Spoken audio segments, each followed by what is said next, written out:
Good afternoon. Welcome back. Kent Bain with Nine Business Group and Elevate Your Business Spotlight interview. Today we have Glen Munholland joining us. Glen, welcome. Please introduce yourself and your company name and what makes you guys different and sets you apart. Thanks, Kent. Yeah, my name is Glen Munholland. My company is Circular Supply Chains Incorporated. We handle reverse logistics for Walmart for 15 years, and from that experience, we've patented a completely new supply chain system. Instead of just addressing a singular problem within the supply chain, we took on the entire chain. Our system addresses and provides solutions to about a dozen problems within the supply chains, not just in the warehouse, not just on the road, not just at the retail store, not just at fulfillment, not just at last mile delivery. This system provides a solution to all of it. So, but we're trying to change an entire industry, so it's a big undertaking. No kidding. So you've been at this for a while. The patented product sounds like it's a bit newer, but in your years of being in business, what has been your biggest challenge? How did you overcome it? And what does it look like today? Getting other people on side. I think a lot of entrepreneurs, myself included, figure that you got a great idea, everybody's just going to fall in line and support you and think the same way you do, and that's not the case at all. Yeah, you have to come up with a good story, a good plan, and have the leadership to follow through with it. So eventually people will come on side, but that can be a challenge in the early stages that we're in. No question. That is probably the biggest one, is even finding, to your point, the right language, the right verbiage to get them to see your vision. I've had many clients, and even myself at times, trying to articulate the stuff that goes on up here and what it means to somebody else, and what they're going to experience and what they're going to get out of it. Not an easy chore. What is one thing you know now that you wish you would have known when you started in business? Well, that was one of them. It would have made things a lot easier if I wasn't so fat-headed.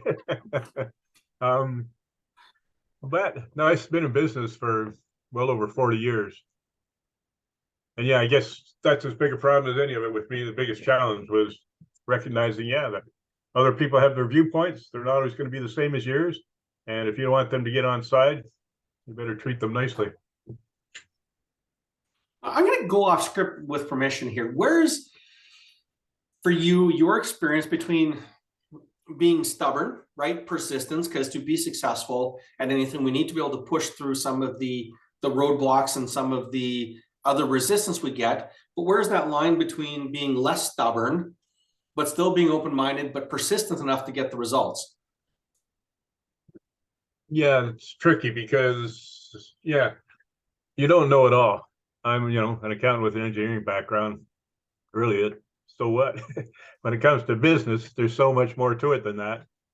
And to bring on other professionals that are, specialized in their field, that's the sort of thing I need help with. So I have to be open to, their input, but at the same time, keeping a focus on what I'm trying to do and where I'm trying to get with my company.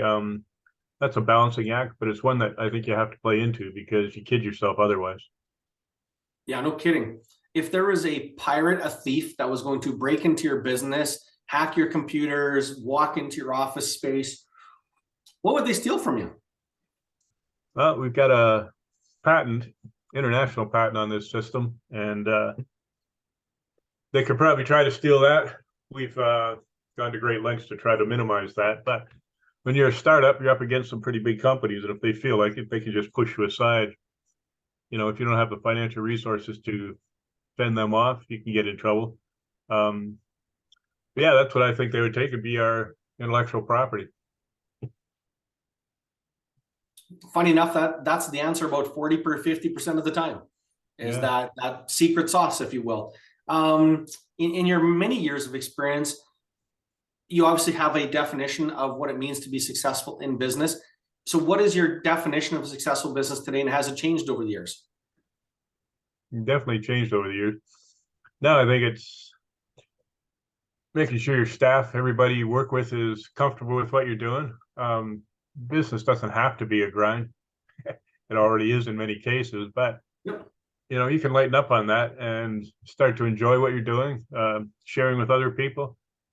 When I first started out, it was all about money to be successful. Now I think it's more about how content everybody is doing with working with you on what your project is. So it's actually helping people align your employees and team members with the vision, getting them part of the culture, and sharing the passion with what you're doing. Absolutely, yes. We're just one last question. What do you want to be known for? Helping others. I grew up in a hospital. I was diagnosed with terminal cancer when I was 17.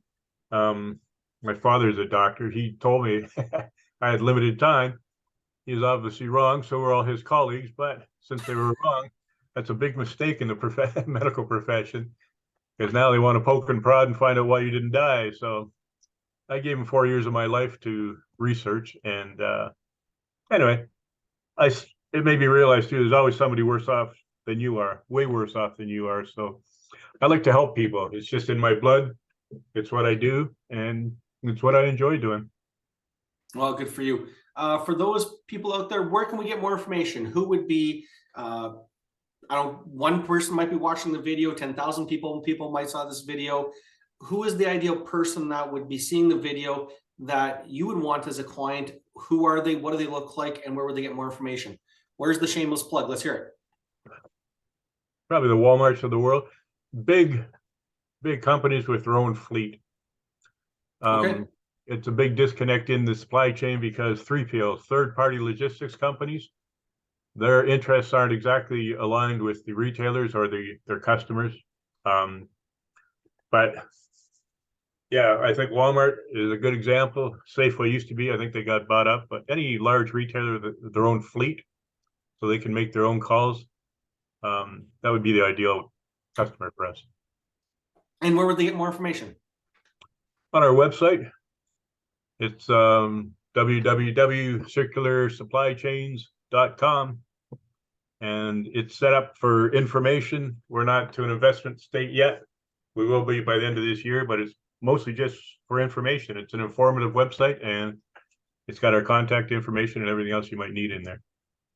Excellent. You've been more than a great guest. Thank you for your honesty. I like the frankness. Keep up the good work, and we'll be talking to you in the following weeks and months as your journey goes on and you start to become bringing those big clients home. Thanks, Ken. Appreciate it. Have a great day. You too. Bye for now.